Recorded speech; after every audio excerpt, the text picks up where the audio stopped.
the amount of just, I don't even, it's just,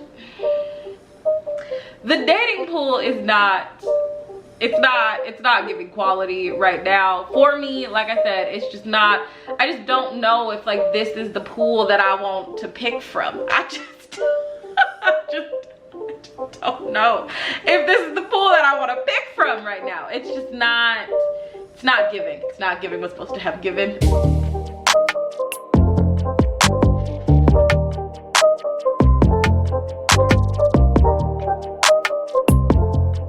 People, welcome back to my channel. My name is Jasmine. If you're new here, welcome, and if you're not new, welcome back, baby. We getting back into consistency. Thank y'all so much for sticking with me when I was so inconsistent last year. I appreciate all y'all that came back. Thank you, I appreciate it. Today we're going to do a self-love update.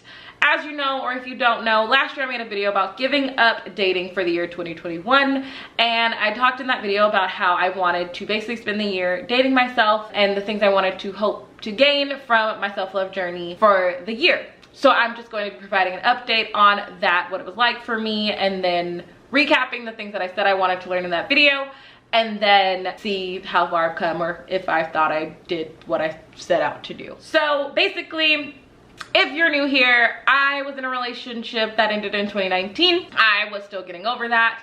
Really, as of 2021, I was still really getting over that because I was pretty devastated when that relationship ended, because I thought that I was going to marry that person. That didn't work out. In the year 2021, I found out that they have since started dating someone else. Like, I've accepted the fact that it's not gonna happen. We're not gonna get back together, and it is what it is, and I wish you the best and all of those things. So basically, last year, there were 4 different things that I said I hope to gain from my self-love journey and dating myself. So we are going to talk about those things and see how I did in the year 2021. The first thing that I said, my theme for the year last year was, before you ask someone to do something for you, see what it's like to do it for yourself. For me, this meant really showing up for myself in the way that I hope my future partner does show up for me, because if I can't love myself or show myself that kind of affection, how can I expect someone else to do that for me? So for me, this looked like buying myself flowers. A lot. Like, I was gonna say, like, the goal was to do it every single week, but that didn't end up happening. But I bought myself flowers like a lot. There was like 3 months where I was consistently buying them every week, and then it went to like 2 times a week. But like, buying myself flowers, getting myself gifts, that was something that I really wanted to do. And honestly, I feel like that helps me out a lot, because I think about like my future husband or like my future spouse and what that looks like. And I really want that time of like someone surprising me with flowers or being like, oh yeah, this is really nice, and like knowing that you're thinking of me makes me really happy. And I love flowers, like fresh flowers, love them, super great. Also, showing up for myself, just being consistent in my workout routine, in like just in like date nights with myself and not canceling them, and actually going out to the movies and doing things for myself. Like, being consistent is something that I really want in a partner, so I was making sure that I was being consistent as much as I can. I think this really kicked in for me after I moved to Sacramento, because before, my ex lived in the Bay, I still lived in the Bay. It was like, and the Bay is not my city, so like everything about the Bay reminded me of my ex, because like that is where like we had our whole lives together.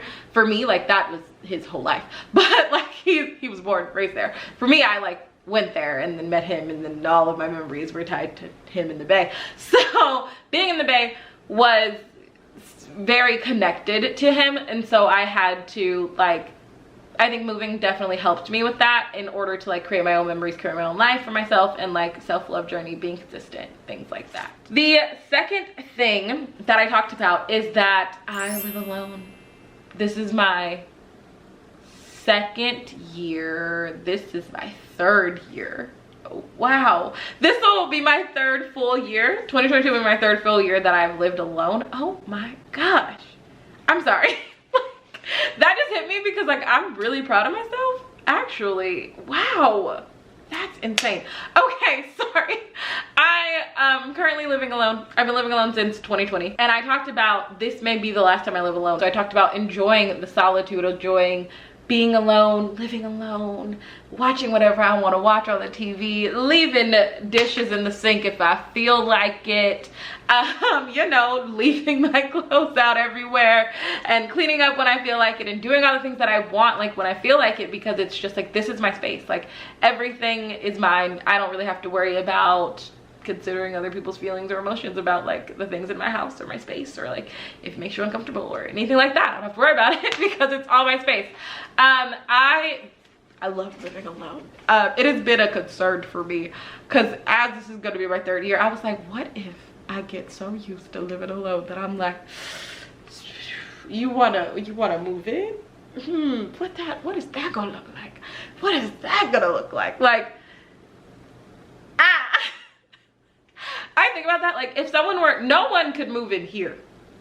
Like, unless you ain't got no clothes, it would be very hard because like my closet is full. My dresser is full. I got a chest of drawers that's full. Like, unless you're gonna put clothes in the garage or the cabinets, like, yeah, there's not really space for other people. So like to think about like the thought of like creating space for someone else, but like right now, like enjoying and taking up my full space and sanctity and having a place to come, and it's mine. And like if I don't want to talk to anybody, I don't have to talk to anybody. I'm enjoying that solitude of just like being alone. I think that's like the calm at the end of every single day of just coming home and being like, oh. I don't know what it's like to come, well, I know what it's like to come home to someone else. Well, sometimes. But yeah. Yeah, but let's move on.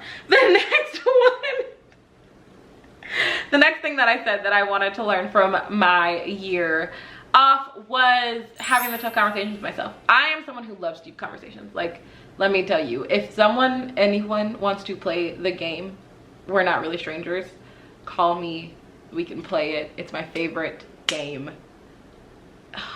It's so good. I love deep conversations. I love the tough questions. I love thinking about it. I love processing things. Like, that is my vibe. It's my jam. Love it. So having a tough conversation with myself of like, are you ready to be in a relationship? Are you too selfish to be in a relationship? Are you over your ex? Are you ready to let someone in? Have you dealt with your childhood trauma? Do you understand how that's going to show up in your next relationship? Do you understand how your past relationship trauma is going to show up in your next relationship? And are you prepared to have those conversations? Great. I am so grateful because I met someone this year that is like that friend, that sounding board, who also loves to have the deep conversations and tough conversations, and like can like see straight through when I'm trying to like put on a facade. And I can just be 100% transparent and honest with them. So that has forced me to deal with those things, and I'm actually very grateful for that, because I can say now that like I know what I'm looking for.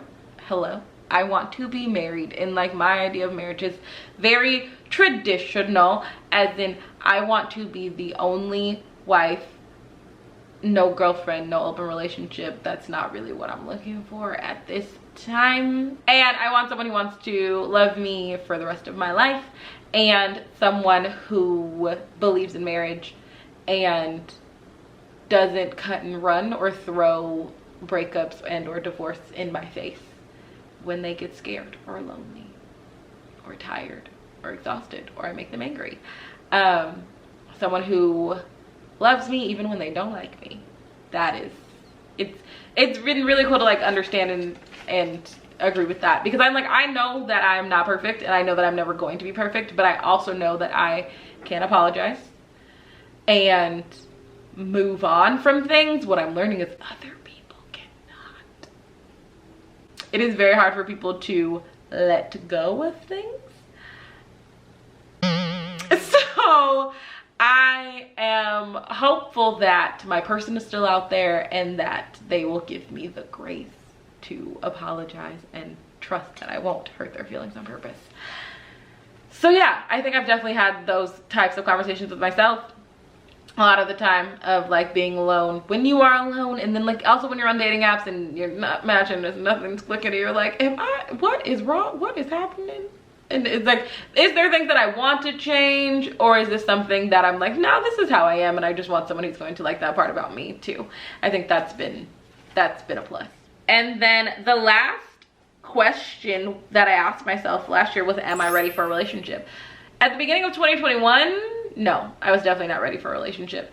At the beginning of 2022, I think I am ready to be in a relationship that eventually leads to marriage, like 2 or 3 years down the line. I think I'm ready to date, actually. I think I'm ready to date people. The thing about it is, like, I know that I want to be in a relationship eventually, and I know that I want that relationship to lead to marriage. So when I talk to people and they're just like, yeah, I'm kind of just dating, like, I don't see, if I'm talking to someone and they don't see themselves ever settling down, then what, like, it just doesn't seem like, why are we, like, I know that that's not going to work out, so I don't engage in those types of conversations anymore, because it's just like, I know what I want, you know what you want, I don't think you're gonna change your mind about that, so like, I'm just gonna exit stage right, left, or middle, okay? Have a great time. And I think the biggest benefit, one of the biggest benefits for me, is the self-love journey that I've been on, and the one from basically like sharing that with y'all. And on my Instagram, it's kind of like the themes of like my captions and everything is like loving myself and solo date nights and all of those things it is super fun. And it's not just like a, hey, I'm single, look at me, look at me, look at me. It's like, it's really just like, no, this is what I actually like to do. Like, I enjoy my own company, I enjoy my solitude, I like it a lot, and I like sharing space with people sometimes, but like, I'm also just fine going to the movies by myself. I'm also just fine going to a concert by myself. I'm also just fine just being by myself. It's like, if you're not bringing me the same peace that I bring myself, it's really okay. I don't want to be in a relationship that bad. I don't want to be in a relationship that bad, and I don't want to be married that bad to like have someone interrupt my entire peace. No thank you, no thank you.